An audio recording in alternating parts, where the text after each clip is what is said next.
ఇవేనా నువ్వు చేసేటి రాగాలు? నువ్వు రాగం తిస్తే నా రోగం తిరుగుతుంది. ఇక జనాలు అయితే నిన్ను నోటు ఉంచుతారు. నీకు పాటల మీద సోకుల మీద ఉన్నంత శ్రద్ధ మొగని మీద అత్తమా మీద ఇల్లు మీద లేనే లేదు. 4 రోజుల పొద్దు అయితే పాయసం అంటే చిరా పాయసమేమో కానీ కనీసంగా పాలు కూడా ఎచ్చబెట్టిస్తలే వెరికేనా?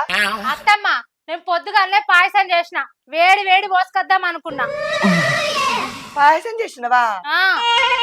దీన్ని అనవసరంగా తిడితే పాయసం పోతుందో పోయేదో ఎట్టని చేసి దీన్ని నానబెడతా పొగుడుతా.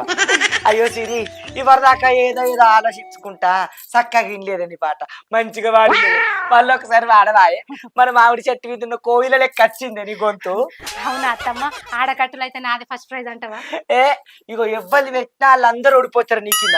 నువ్వే మంచిగా పాడుతావు. పాడు బిడ్డ పాడు పైసిత్త పాడు. సరే పాడేందుకని పాయసం పోసుకొత్తా. నా బంగారు తల్లి నా కోడలు ముఖం పెర్రసాటి వెళ్ళి ఉంటది కానీ దాని గుణంలో లక్ష్మీదేవి కన్నా ఎక్కువ.